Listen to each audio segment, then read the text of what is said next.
Dear viewers, আপনারা যে যেখান থেকে দেখছেন এবং শুনছেন আপনাদের সবাইকে স্বাগত জানাচ্ছি ম্যাথ মজা চ্যানেলের পক্ষ থেকে। স্ক্রিনে শুরুতেই আপনারা একটা অঙ্ক দেখতে পাচ্ছেন, খুবই গুরুত্বপূর্ণ একটা অঙ্ক। 5 জন তাঁতি 5টি পোশাক তৈরি করতে 5 দিন লাগে। 7 জন তাঁতির 7টি পোশাক তৈরি করতে কতদিন সময় লাগবে? 33 BCS এই অঙ্কটা এসেছে। নিচে সম্ভাব্য 4টা উত্তর দেওয়া রয়েছে। তো খেয়াল করেন, এই অঙ্কটার কিন্তু উত্তর সহ আপনাদের অনেকেরই মুখস্থ, কিন্তু অঙ্কটা আসলে করতে হয় কিভাবে সেই বিষয়টা আপনাদের একটু ভালো করে জানতে হবে যে আমরা এই ধরনের অঙ্কগুলো কিভাবে করব। তো খেয়াল করে দেখেন, প্রথম যে লাইনটা বলা হচ্ছে 5 জন তাঁতি 5টি পোশাক তৈরি করতে 5 দিন লাগে। এই লাইনটা কিন্তু ক্লু দেওয়া আছে এবং তারপরের লাইনে বলা আছে 7 জন তাঁতির 7টি পোশাক তৈরি করতে কত দিন সময় লাগবে। তাহলে কি বের করতে বলেছে বলেন তো দেখি? কত দিন, মানে আমাদের দিন বের করতে বলেছে। তো প্রথম লাইনটা আমরা যখন সাজাবো আমরা দেখব যে ডান দিকে আমাদের দিন আছে কিনা। তাহলে 5 জন তাঁতি 5টি পোশাক তৈরি করতে 5 দিন, হ্যাঁ ডান দিকেই আমাদের দিনটা রয়েছে। আমরা যখন ঐকিক নিয়মের অঙ্কগুলো করি তখন যেটা বের করতে হয় সেটাকে আমরা একবারেই ডান দিকে রাখি। তাহলে আমরা কিভাবে লিখব জিনিসটাকে? আমরা এইভাবে লিখব সিরিয়াল অনুযায়ী যে 5 জন তাঁতি, ওকে আমি একটু সময় নিয়ে করাচ্ছি যাতে ভালো করে বুঝতে পারেন। 5 জন তাঁতি 5টি পোশাক তৈরি করে, ওকে লিখলাম তৈরি করে ইকুয়াল টু কয় দিনে বলেন তো দেখি? 5 দিনে। সুন্দর করে আমি লাইনটা কিন্তু লিখে ফেললাম যে 5 জন তাঁতি 5টি পোশাক তৈরি করে 5 দিনে, বা 5টি পোশাক তৈরি করতে সময় নেয় 5 দিন। ওকে, এইবার যেহেতু ঐকিক নিয়ম সেক্ষেত্রে আমাদের করতে হবে কি, একে কনভার্ট করতে হবে। অর্থাৎ আমরা 5 জনের জায়গায় যদি 1 জন বসাই তাহলে কি হবে? ওকে, তাহলে খেয়াল করেন, আমি ঐকিক নিয়মের নিয়মটা শুরুতে বলে দেই যে যদি আপনাদের কোনো কারণে বেশি মনে হয় তাহলে হচ্ছে গুণের সম্পর্ক, আর যদি কোনো কারণে লজিকে কম মনে হয় তাহলে কিন্তু ভাগের সম্পর্ক। ভাগ মানে নিচে চলে যায়, গুণ মানে ইন্টু আকারে হয়ে যাবে। ওকে, এই জিনিসটা খেয়াল রাখবেন। তাহলে 5 জন তাঁতি 5 দিনে করতে পারে পোশাকটা তৈরি, তাহলে 1 জন তাঁতির দিন বেশি লাগবে নাকি কম লাগবে? আপনারা প্রশ্ন করবেন কাকে? যে 5 জনের লাগে 5 দিন, তাহলে 1 জনের লাগবে কত দিন? এইভাবে প্রশ্নটা করবেন, মানে দিনকে প্রশ্ন করবেন যে 5 জনের লাগে 5 দিন, তাহলে 1 জনের তো বেশি দিন লাগবে, তাহলে বেশি মানেই গুণ, তাহলে গুণ করে দিচ্ছি 5 গুণন 5 এত দিন। ওকে, খেয়াল করে দেখেন বিষয়টা, আমি কিন্তু জাস্ট এটাকে গুণ করে দিলাম, আমি কিন্তু এই 5কে অঙ্কের মধ্যে নিয়ে আসিনি। কেন নিয়ে আসিনি? কারণ আমি শুধু এই 5-এর সাথে এই 1-এর কম্পেয়ার করে এখানে বসিয়েছি। যেহেতু ঐকিক নিয়ম মানে হচ্ছে কোনো কিছুকে এককে বা ইউনিটে কনভার্ট করা। এবার আসেন এটার সাথে এটার সম্পর্ক আমি দেখাচ্ছি। তাহলে 5টি পোশাক তৈরি করে 5 দিনে। এবার আসেন তো, একটি পোশাক তৈরি করতে দিন কম লাগবে নাকি বেশি লাগবে? আমি আবার বলছি, 5টি পোশাক তৈরি করতে 5 দিন সময় লাগে, তাহলে একটি পোশাক তৈরি করতে নিঃসন্দেহে কম দিন সময় লাগবে। তাহলে কম মানে কি? কম মানেই তো ভাগ। তার মানে আমি এখানে টান দিয়ে নিচে দিয়ে দিব 5। এই ইকুয়াল চিহ্নটা এই ভাগ বরাবর কিন্তু দিতে হবে। তাহলে আমি ইকুয়াল চিহ্নটা এই ভাগ বরাবর দিয়ে দিচ্ছি, ওকে, যাতে কোনো কনফিউশনের সৃষ্টি না হয়, একেবারে এই ভাগ টান বরাবর। তাহলে এইবার করতে হবে কি আপনাদের? প্রথমে আমরা যে লাইনটা লিখেছি সেই লাইনটাকে মন থেকে মুছে ফেলতে হবে। মনে করতে হবে যে এই লাইনটা নেই। এখন আমাদের লাইন কোনটা আছে? আমাদের লাইন আছে কিন্তু 1 জন তাঁতি 1টি পোশাক তৈরি করে এত দিনে। সেটা যত দিনই হোক না কেন, আমরা সম্ভাব্য যে কোনো একটা সংখ্যা ধরে নিতে পারি যে এত দিনে। ওকে, এখানে কাটাকাটি যদি আমরা করি 5 5 কাটা, তাহলে থাকবে 5। তাহলে 1 জন তাঁতি 1টি পোশাক তৈরি করে 5 দিনে। এই দিনটা অনেক সময় বের করা সম্ভব নাও হতে পারে, ফ্র্যাকশন আসতে পারে, সেক্ষেত্রে এত দিন বা যে কোনো একটা দিন আপনারা কল্পনা করবেন। তাহলে আমাদের লাইনটা হচ্ছে কি, 1 জন তাঁতি 1টি পোশাক তৈরি করে এত দিনে। এবার 1 জন তাঁতির জায়গায় যদি আমি 7 জন তাঁতি এখানে কাজে লাগাই তাহলে বলেন তো দিন কম লাগবে নাকি বেশি লাগবে? নিঃসন্দেহে কম লাগবে। কেন? কারণ 1 জন যেখানে কাজ করতো এত দিনে, তাহলে 7 জন যদি কাজ করে তাহলে ওই পোশাকটা তৈরি করতে তো কি লাগবে বলেন তো দেখি? কম দিন সময় লাগবে। তাহলে কম মানে কি? কম মানে ভাগ। তার মানে উপরে 5 গুণন 5, নিচে 5, আর এই যে 7 যেহেতু কম সময় লাগবে তাহলে কম মানে ভাগ, তাহলে তার মানে ভাগ আকারে, অর্থাৎ এই ভাগটানে নিচে চলে আসবে এই 7, মনে রাখতে হবে কিন্তু কম মানে ভাগ, ভাগ মানে নিচে চলে আসা। এবার আসেন, তাহলে 1টি পোশাক তৈরি করে এত দিনে, তাহলে 7টি পোশাক তৈরি করতে দিন কম লাগবে নাকি বেশি লাগবে? তার মানে একটা পোশাক তৈরি করতে যেদিন লাগে 7টা পোশাক তৈরি করতে তো তার চেয়ে বেশি দিন লাগবে, তার মানে বেশি মানে গুণ, তার মানে উপরে চলে যাবে এটা। ঠিক এইভাবে যদি আপনারা বুঝতে পারেন তাহলে কিন্তু অঙ্ক করা আপনাদের জন্য সহজ হয়ে যাবে। এবার আমরা বের করব, যেহেতু আর কোনো সংখ্যা নেই এখানে দেখেন, তার মানে 7 7 কাটা 5 5 কাটা, তাহলে কতদিন সময় লাগবে, মানে কতদিন, 5 দিন হচ্ছে আমাদের সঠিক উত্তর। তাহলে নিঃসন্দেহে আপনারা বুঝে গিয়েছেন যে ক নম্বর অপশনটা রাইট। দেখেন অঙ্ক কিন্তু অনেকেই করতে পারেন, কিন্তু এইভাবে বুঝতে পারেন কিনা সেটা হচ্ছে আসল কথা। যারা বুঝতে পারেন এইভাবে তাদের ঐকিক নিয়মের হচ্ছে বেসিকটা কিন্তু ঠিক আছে, আর যারা বুঝতে পারেন না এইভাবে তাদের কিন্তু এই বিষয়টা ক্লিয়ার করে নিতে হবে। ওকে, অঙ্ক কিন্তু কখনোই মুখস্থ করা যাবে না, একটু লাইনের হেরফের করে দিলে কিন্তু অঙ্ক অ্যান্সার চেঞ্জ হয়ে যাবে। ঠিক আছে, তো এই পর্যায়ে আমি একটু বলি, যারা একেবারে নতুন আমার এই চ্যানেলে তারা অবশ্যই চ্যানেলটা সাবস্ক্রাইব করে দেবেন, আর ফেসবুক পেজ থেকে দেখে থাকলে পেজটা ফলো দিয়ে রাখবেন। এবার আমি দ্বিতীয় অঙ্কে চলে যাচ্ছি। স্ক্রিনের এই অঙ্কটা দেখেন, বলা হচ্ছে 7 জন লোক 7 দিনে 7টি টেবিল তৈরি করে, 5 জন লোকের 5টি টেবিল তৈরি করতে কয়দিন লাগবে। এটা পানি উন্নয়ন বোর্ডের হিসাব করণিক পদে 2018-তে এসেছে। অবশ্যই আপনারা অঙ্কটা করবেন, করার পরে অ্যান্সারটা কমেন্ট সেকশনে আমাকে জানিয়ে দেবেন। আমি এটা আপনাদেরকে HW দিচ্ছি, এটা হচ্ছে HW1। ঠিক আছে, HW1 আপনারা করবেন কি, কমেন্ট সেকশনে HW1 এর অ্যান্সার কত হবে সেটা অবশ্যই আমাকে লিখে জানাবেন। ওকে, আর অঙ্কগুলো করার সময় আপনাদের কাছে খাতা কলম থাকতে হবে, আপনারা খাতায় তুলে রাখবেন কোন কোন নিয়ম আপনারা শিখছেন সেটা লিখে রাখবেন ভালো করে, তাহলেই কেবল সর্বোচ্চ বেনিফিটটা এখান থেকে পেতে পারবেন আপনারা। ওকে, তো এবার আমি 3 নম্বর অঙ্কে চলে যাচ্ছি। স্ক্রিনের 3 নম্বর অঙ্কটা দেখেন, বলা হচ্ছে 50 জন লোক 20টি নলকূপ বসাতে 100 দিন সময় নেয়, তাহলে 25 জন লোকের 10টি নলকূপ বসাতে কত সময় লাগবে। এটা বাংলাদেশ বিজ্ঞাপন অধিকার গ্রেড 2-এ এসেছে 2016 সালে। আচ্ছা, খেয়াল করে দেখেন অঙ্কটাতে কি বলা হচ্ছে, যে 50 জন লোক 20টি নলকূপ বসাতে 100 দিন সময় নেয়, তাহলে 25 জন লোকের 10টি নলকূপ বসাতে কত সময় লাগবে। তাহলে কি বের করতে বলছে বলেন তো দেখি, কত সময় লাগবে। ওকে, তার মানে সময় কত লাগবে সেটা আমাদের কাছে জানতে চাচ্ছে। এখন আমরা কি করব, এইটা দেখার পর আমরা প্রথম লাইনটা খেয়াল করব যে সময়টা আমাদের বামে আছে, মাঝখানে আছে নাকি ডানে আছে। তাহলে আমরা নিঃসন্দেহে দেখতে পাচ্ছি সময়টা আমাদের ডানেই আছে। যদি ডানে থাকে তাহলে লাইনটা যেরকম আছে আমরা সেটাই লিখব। তাহলে আমরা লিখব 50 জন। ওকে, আচ্ছা 20টি, আমি একটু শর্টকাটে লিখছি এবার, 50 জন 20টি 100 দিন। ওকে, আমি কিন্তু অঙ্ক যখন করব তখন কিন্তু এই লাইনটাই মনে মনে হচ্ছে খেয়াল করব আর এইখানে বসাবো। তাহলে 50 জন লোকের 20টি নলকূপ বসাতে 100 দিন লাগে। তাহলে বলেন তো ঐকিক নিয়ম মানে কিসে কনভার্ট করা, একে কনভার্ট করা, এখানে কিন্তু ইকুয়াল চিহ্ন দিতে হবে। তাহলে ঐকিক নিয়ম মানে একে কনভার্ট করা, তার মানে 1 জন যদি হয়, আচ্ছা বলেন তো 50 জনের যদি সময় লাগে 100 দিন, তাহলে 1 জনের সময় লাগবে কম না বেশি? অবশ্যই বেশি। তাহলে বেশি মানেই গুণ, তাহলে 100 গুণন 50, এই যে দেখেন গুণ হয়ে গেল। আমরা তো বলেছি বেশি মানে গুণ, কম মানে ভাগ। এইবার আমরা যদি বলি যে 20টি নলকূপ বসাতে 100 দিন সময় লাগে, তাহলে একটা নলকূপ বসাতে সময় কি লাগবে? নিঃসন্দেহে সময় কম লাগবে এবার, কেননা 20টি বসাতে 100 দিন লাগলে একটা বসাতে তো কম সময় লাগবে, তাহলে কম মানে ভাগ। তার মানে আমরা এই 20 নিচে দিয়ে দিলাম, অর্থাৎ যেটার নিচে আমরা 1 বসাবো সেটা ইকুয়ালের এই দিকে প্রভাব ফেলবে, গুণ আকারে অথবা ভাগ আকারে। এবার আসেন, তাহলে আমি কি বলেছি, প্রথম লাইনটা এবার আমরা মন থেকে বাদ দিয়ে দেব। কেন বাদ দিব?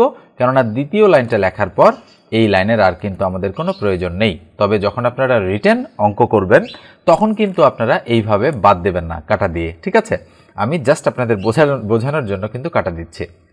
তাহলে বলেন তো দেখি, এইবার কতজন আছে? 25 জন। তাহলে একজনের জায়গায় যদি আমি 25 জন লোক নেই তাহলে কি হবে?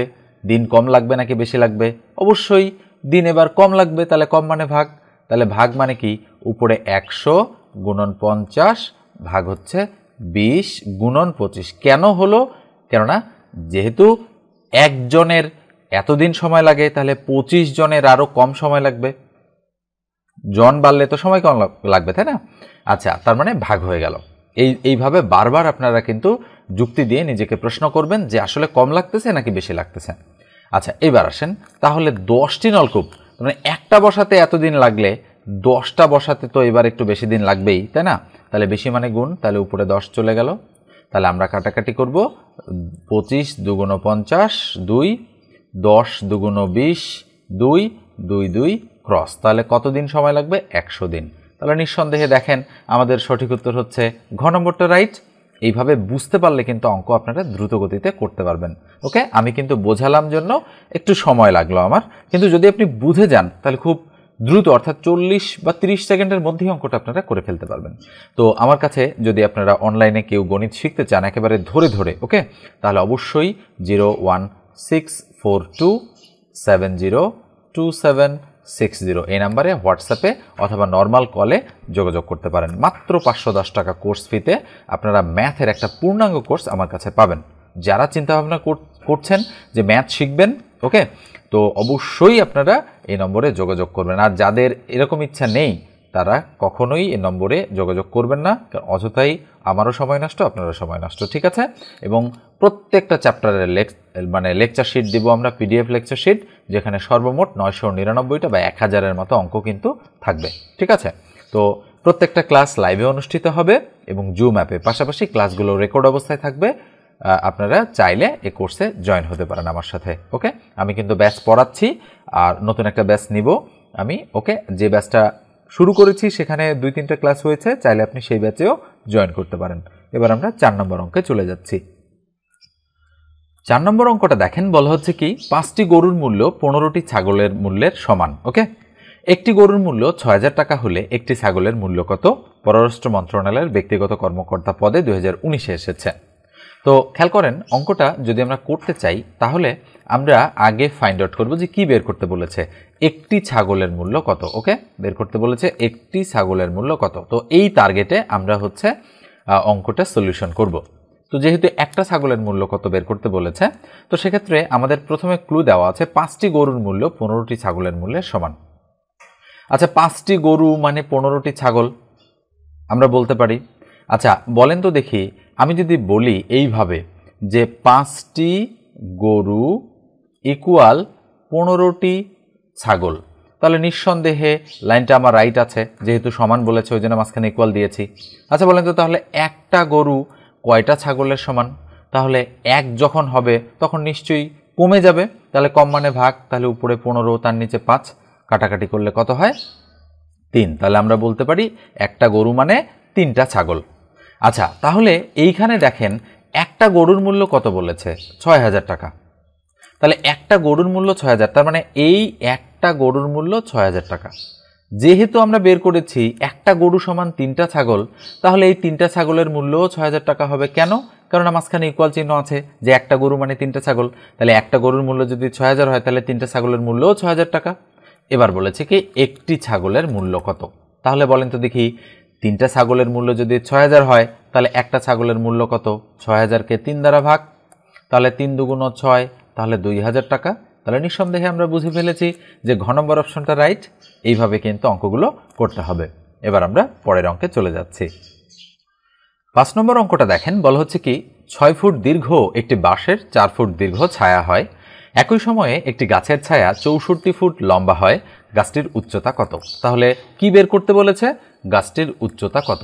অঙ্কটা বিভিন্ন সময় বিভিন্ন চাকরির পরীক্ষায় এসেছে, তাহলে একটু ভালো করে খেয়াল করে দেখেন যে অঙ্কটাতে বলা হচ্ছে যে 6 ফুট দীর্ঘ একটি বাঁশের 4 ফুট দীর্ঘ ছায়া হয়, তার মানে 6 ফুট একটা বাঁশ, তার ছায়া হচ্ছে 4 ফুট আমরা বলতে পারি। তার মানে এটা হচ্ছে আমাদের ছায়া, ওকে, আর এটা হচ্ছে আমাদের বাঁশ। আমরা একটু এইভাবে লিখলাম। আচ্ছা এবার দেখেন একই সময়ে একটি গাছের ছায়া 64 ফুট লম্বা, তাহলে ছায়াটা কত? ছায়াটা হচ্ছে 64 ফুট, তার মানে এইটা 4 থেকে চেঞ্জ হয়ে 64 ফিট হয়ে গিয়েছে। খেয়াল করে দেখেন 64 ফুট লম্বা, গাছটির উচ্চতা কত? তার মানে গাছটা কতটুকু দীর্ঘ সেটা বের করতে বলেছে, ওকে। তার মানে এখানে যদি 64 হয় এইটা ইকুয়াল টু হোয়াট, অর্থাৎ এটার মান কত আমাদের সেটা খুঁজে বের করতে হবে। বলেন তো দেখি যে 4-এর থেকে 64 কত গুণ বৃদ্ধি পেয়েছে ছায়াটা? 4 16 64, তাহলে 16 গুণ বৃদ্ধি পেয়েছে। ঠিক একইভাবে বাঁশটাও 16 গুণ বৃদ্ধি পাবে। বলেন তো দেখি 6 16 কত? 96, তাহলে নিঃসন্দেহে আমাদের সঠিক উত্তর হচ্ছে 96 ফিট। দেখেন অঙ্ক কিন্তু কত সহজ, কিন্তু এই অঙ্কটাই অনেকে আপনারা এই প্রসেসটা না জানার কারণে করতে পারেন না। তো এই পর্যায়ে একটু বলি, যারা এখন পর্যন্ত সাবস্ক্রাইব করেননি মাস্ট বি সাবস্ক্রাইব করে দেবেন, আর যারা ফেসবুক পেজ থেকে এই মুহূর্তে ভিডিওটা দেখছেন পেজটা ফলো দিয়ে রাখবেন, আর অবশ্যই ভিডিওটাতে আপনারা একটা লাইক দিতে ভুলবেন না। ওকে, এবার আমি 6 নম্বর অঙ্কে চলে যাচ্ছি। এই অঙ্কটা দেখেন, বলা হচ্ছে কি পিতা ও মাতার বয়সের গড় 20 বছর, পিতা মাতা ও পুত্রের বয়সের গড় 16 বছর হলে পুত্রের বয়স কত? তাহলে কি বের করতে বলেছে? পুত্রের বয়স কত সেটা বের করতে বলেছে। তার মানে নিচে যে 4টা অপশন আছে এই 4টার প্রত্যেকটাই কার বয়স? পুত্রের বয়স। একটু মনে রাখতে হবে আপনাদেরকে। তো খেয়াল করে দেখেন যে পিতা ও মাতার বয়সের গড়, তার মানে কয়জন আছে এখানে? 2 জন। তাহলে পিতা ও মাতার বয়সের গড় যেহেতু 20, আচ্ছা বলেন তো এই 2 জনের বয়সের সমষ্টি কত? তাহলে 20 দুগুণ 40, তার মানে 40, নিঃসন্দেহে 40 ইয়ার্স আমি বলতে পারি। কেন? কেননা যেহেতু গড় 20, তার মানে গড় যেহেতু 20 হয়, তার মানে 20 দুগুণ 40, তাহলে পিতা মাতার বয়সের গড় হচ্ছে 20 বছর, মানে তাদের সমষ্টি 40 বছর। এবার পিতা মাতা ও পুত্রের বয়সের গড় 16, তার মানে 3 জনের বয়সের গড় 16, মানে হচ্ছে 3 জনের বয়সের সমষ্টি 3 16 48 বছর। নিঃসন্দেহে বুঝে ফেলেছেন। তার মানে এখানে কে অতিরিক্ত? পুত্র অতিরিক্ত।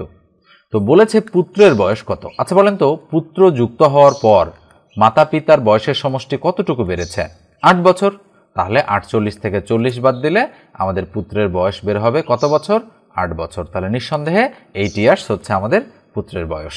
ঠিক আছে, জাস্ট এভাবেই আপনারা প্রশ্নের মধ্যেই অঙ্কটা করে ফেলতে পারেন। যেহেতু এমসিকিউ টাইপের অঙ্কের জন্য আমি শেখাচ্ছি আপনাদেরকে, এই জন্য আমি আর ডিটেলস করে দিলাম না। এইভাবেই আপনারা যদি ডিটেলস করতে চান তাহলে আমি যেভাবে কথাগুলো বললাম এগুলোর ভাষাগতভাবে লিখে দিয়ে তারপরে আপনাদের অঙ্কগুলো করতে হবে। ঠিক আছে, এবার আমি পরেরটাতে যাচ্ছি। একটু আগে আমি যে অঙ্কটা আপনাদেরকে দিয়েছি বা করে দিয়েছি ওই অঙ্কটার আদলেই কিন্তু এই অঙ্কটা। ঠিক আছে, তো দেখেন আরও একবার আমি করে দিচ্ছি। বলা হচ্ছে পিতা মাতা ও কন্যার বয়সের গড় 30 বছর, 3 জনের বয়সের গড় 30। মাতা ও কন্যার গড় বয়স 25 বছর হলে পিতার বয়স কত? এবার কি কার বয়স বের করতে বলেছে? পিতার বয়স। তাহলে নিচে যে সম্ভাব্য 5টা উত্তর দেওয়া রয়েছে এগুলো সবগুলোই পিতার বয়স, এখানে কোনোটি নয় রয়েছে, এটা আপনারা বাদ দেন হিসাব থেকে, আপাতত আমরা বাদ দিচ্ছি। তো এখন পিতা মাতা ও কন্যার বয়সের গড় 30 বছর, তাহলে 3 30 কত? 90। বয়সের সমষ্টি কাদের? পিতা মাতা ও কন্যার বয়সের সমষ্টি 90, তাহলে 90 ইয়ার্স। এবার আসেন মাতা ও কন্যার গড় বয়স 25, তাহলে মাতা ও কন্যার বয়সের সমষ্টি 25 দুগুণ 50 ইয়ার্স। ওকে, তাহলে 3 জন মিলে 90 বছর আর 2 জন মিলে 50 বছর। তো এখন আপনারা যদি শুধু পিতার বয়স বের করতে চান তাহলে 90 থেকে যদি আপনারা 50 বাদ দিয়ে দেন তাহলে কত থাকে বলেন তো দেখি? 40 ইয়ার্স। ওকে, তাহলে নিঃসন্দেহে পিতার বয়স হচ্ছে 40 বছর। তাহলে দেখেন খ নম্বর অপশনটা এক্ষেত্রে রাইট অপশন। এবার আমরা পরেরটাতে চলে যাচ্ছি। এই অঙ্কটা দেখেন কি বলা হচ্ছে। অঙ্কটাতে বলা হচ্ছে এক্স ও ওয়াই এর মানের গড় 9 এবং জেড ইকুয়াল টু 12 বা 12 হলে এক্স ওয়াই ও জেড এর মানের গড় কত? 20তম বিসিএস এবং খাদ্য অধিদপ্তরের খাদ্য পরিদর্শক পদে 2011তে অঙ্কটা এসেছিল। তো খেয়াল করে দেখেন অঙ্কটা যে এক্স ও ওয়াই এর মানের গড় 9। আচ্ছা এই দুটো জিনিসের মানের গড় আমাদের কত? 9 বলা হচ্ছে। ওকে, আমাদের বের করতে বলেছে কি এই 3টা জিনিসের মানের গড় কত হবে, এটা কিন্তু আমাদের মাথায় রাখতে হবে যে এই 3টার গড় কত সেটা আমাদের কাছে জানতে চাচ্ছে। আচ্ছা এই 3টার গড় মানে কি বের করতে বলেছে বলেন তো দেখি? তার মানে x plus y plus z ভাগ 3 ইকুয়াল টু হোয়াট, অর্থাৎ এইটা বের করতে বলেছে আমাদের যে এইটার মান কত। তার মানে এক্স ওয়াই জেড এর গড় মানে কি? গড় মানে সমষ্টিকে কয়টা সংখ্যা? 3টা, 3 দ্বারা ভাগ করলে যত হবে তত, এটা বের করতে বলেছে। এই জিনিসটা কিন্তু মাথায় রাখতে হবে শুরুতে। এরপরে আসেন তাহলে এক্স ও ওয়াই এর মানের গড় 9, তার মানে এই দুটোর মানের গড় 9, মানে এই দুটোর সমষ্টি কত? 18। আর জেড মানে কত? 12। তাহলে বলেন তো এখানে তো এক্স ওয়াই আছে এই 18-র ভিতরে, এক্স ওয়াই আর জেড হচ্ছে কত? 12। তাহলে 12 আর 18 কত হচ্ছে? 18 আর 12 হচ্ছে 30। তার মানে আমরা কি বলতে পারি না যে x plus y plus z অর্থাৎ এই 3টারই আমাদের সমষ্টি হচ্ছে 30? তাহলে নিঃসন্দেহে বলা যায়। তাহলে উপরে 30, তার নিচে কত? 3, যেহেতু 3টা সংখ্যা। ওকে, তাহলে কাটাকাটি করলে 3 10 30, তার মানে আমাদের সঠিক উত্তর হচ্ছে 10। ওকে, এই হচ্ছে আমাদের অঙ্কটার অ্যান্সার, অর্থাৎ গ নম্বর যে অপশনটা রয়েছে সেটা আমাদের রাইট অপশন। এবার আমরা 9 নম্বর অঙ্কে চলে যাচ্ছি। স্ক্রিনে দেখতে পাচ্ছেন 9 নম্বর যে অঙ্কটা, এটাও বিভিন্ন সালে বিভিন্ন চাকরির পরীক্ষায় এসেছে।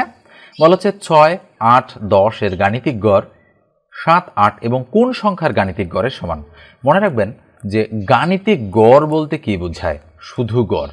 গাণিতিক গড়ের ইংরেজি হচ্ছে অ্যারিথমেটিক মিন, যেটাকে সংক্ষেপে আমরা এ এম দ্বারা প্রকাশ করি এবং এই এ এম মানেই হচ্ছে যোজিত গড়, যেটাকে আমরা এক্স বার দ্বারা প্রকাশ করি, আর গড় সেম কথা। তার মানে আমরা যদি বলি গড়, গাণিতিক গড়, যোজিত গড় সব সেম জিনিস। এই গাণিতিক গড় মানে হচ্ছে গড়। এটা আপনারা হয়তো কনফিউশনের জন্য পড়ে যান, এই জন্য এই ধরনের শব্দ পরীক্ষার হলে ব্যবহার করা হয়। তাহলে বলা হচ্ছে 6, 8 এবং 10 এর গাণিতিক গড়। আচ্ছা, আমরা বের করি 6 যোগ 8 যোগ 10 এর গড়। গড় মানে কত? 3 দ্বারা ভাগ। তাহলে ভাগ করলে ফলাফল 10, 8 18 আর 6 কত? 24। তাহলে 24 ভাগ 3, তার মানে এদের গাণিতিক গড় কত হচ্ছে? 8। এদের গাণিতিক গড় এই পর্যন্ত আমরা আসলাম, তাহলে এদের গাণিতিক গড় 8।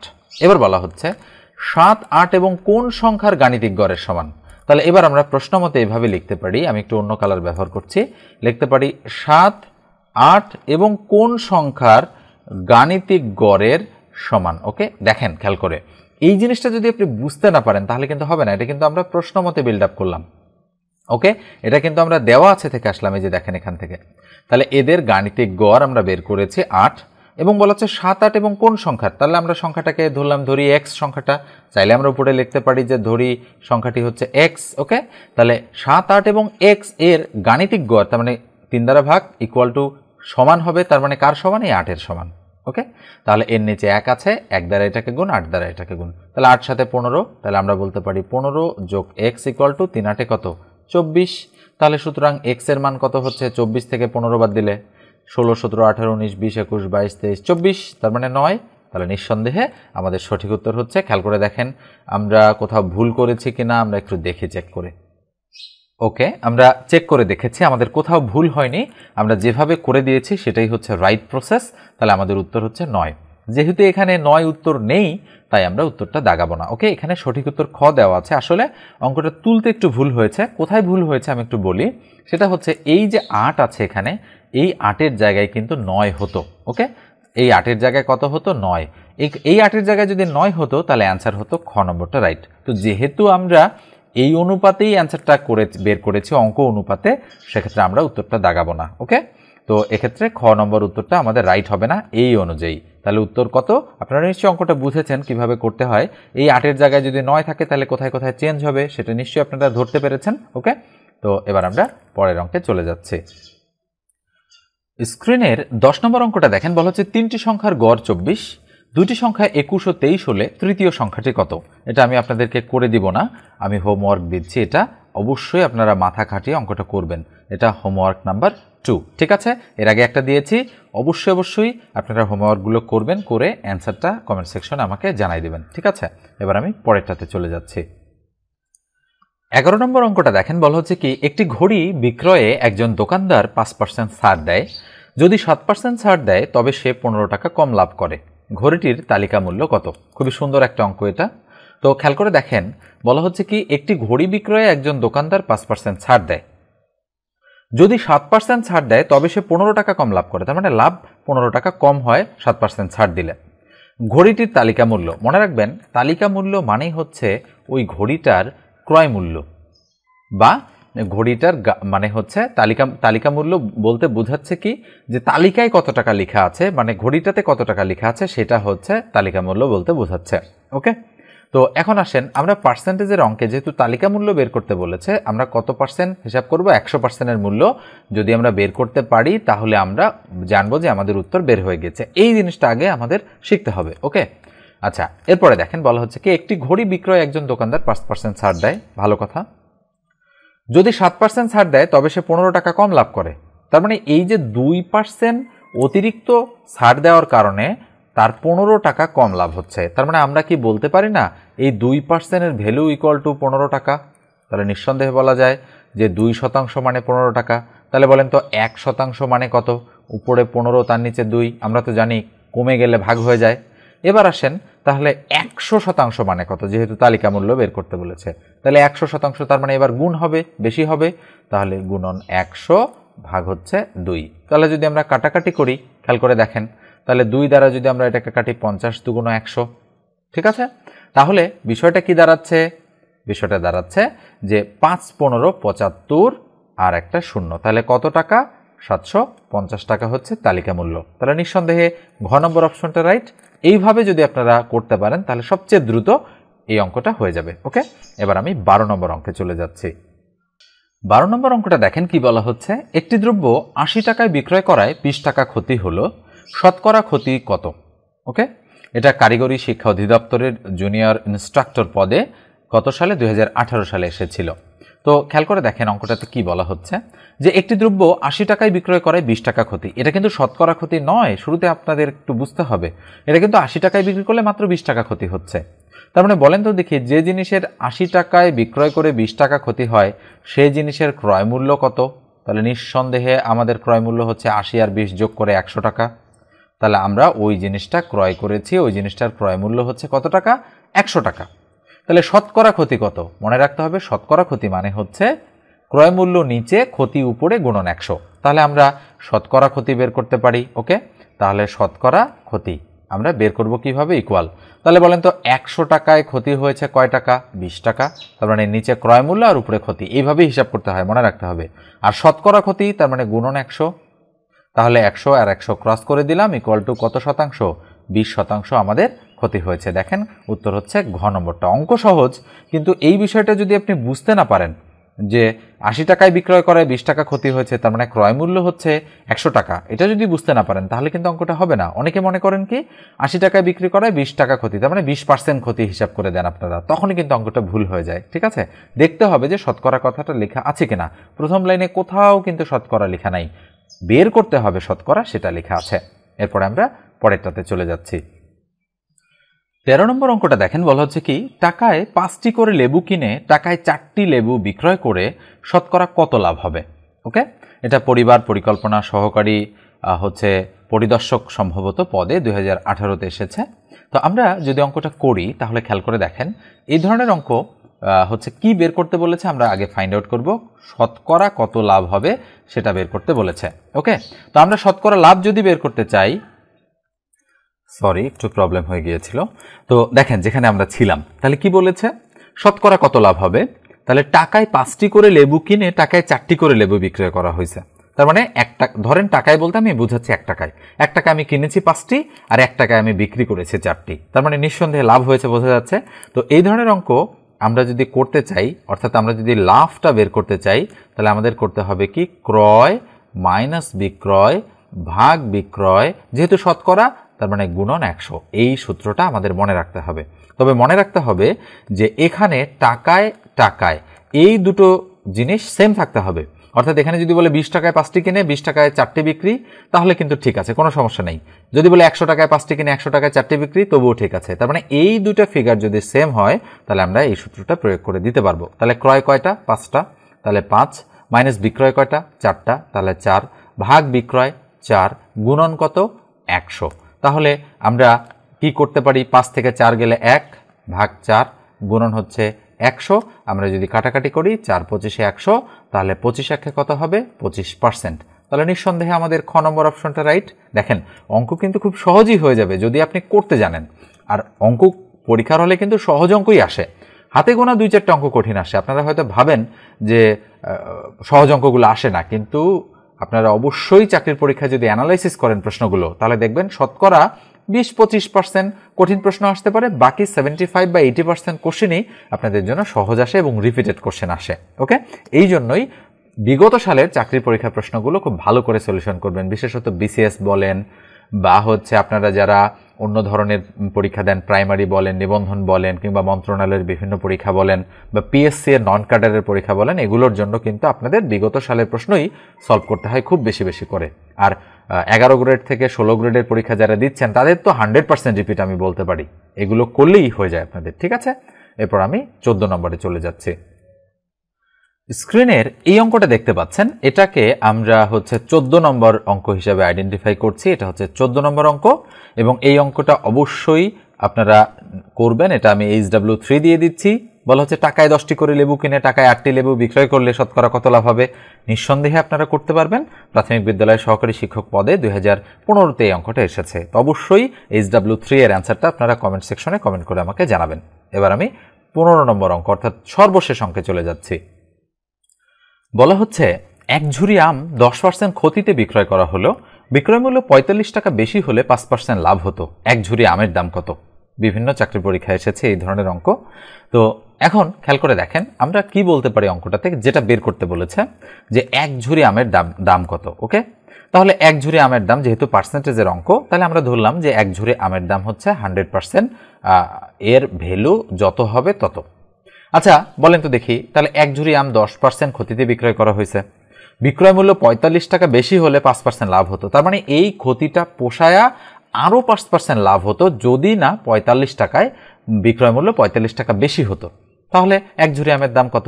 আচ্ছা বলেন তো এই 45 টাকা, তার মানে এই 5 আর এই 10, এই 15%-এর ভ্যালু। তাহলে আমরা বলতে পারি যে 15% ইকুয়াল টু 45 টাকা। তাহলে 1% কত? তাহলে উপরে 45, তার নিচে 15। তাহলে 100% কত? নিঃসন্দেহে আপনারা বুঝে ফেলেছেন, গুণ হবে। তাহলে 45 গুণন 100 ভাগ হচ্ছে 15। তাহলে 3 15 45, 3 দ্বারা 100কে গুণ করলে কত হবে? 300। তাহলে অবশ্যই এই এক ঝুড়ি আমের দাম হবে আমাদের কত টাকা? 300 টাকা। তার মানে ঘ নম্বর যে অপশনটা রয়েছে, ঘ নম্বর অপশনটা রাইট। তো এতক্ষণ ধৈর্য সহকারে ভিডিওটা দেখার জন্য অনেক অনেক ধন্যবাদ জানাচ্ছি আপনারা যারা প্রথম থেকে শেষ পর্যন্ত দেখেছেন। ওকে, এই হচ্ছে অনেকেই কিন্তু ধরে রাখতে পারেন না, আপনারা হয়তো শুরু করেন ভালোভাবে কিন্তু শেষ করতে পারেন না। মনে রাখবেন, কোনো কাজ শুরু করাটা যেমন ইম্পর্টেন্ট, শেষ করাটাও তদ্রূপ ইম্পর্টেন্ট। যদি আপনি শুরু করেন কিন্তু শেষ করতে না পারেন, তাহলে কখনোই কিন্তু কাঙ্ক্ষিত সফলতা আপনি অর্জন করতে পারবেন না। মনে রাখবেন, পরিশ্রম ছাড়া পৃথিবীতে কোনো কাজই কখনো সম্ভব হয়নি, এবং আপনি যে উদ্দেশ্যে পরিশ্রম করছেন সেই উদ্দেশ্যটা সফল হবে তখনই যখন আপনি প্রতিনিয়ত আপনার টার্গেট ঠিক রেখে এগোতে পারবেন।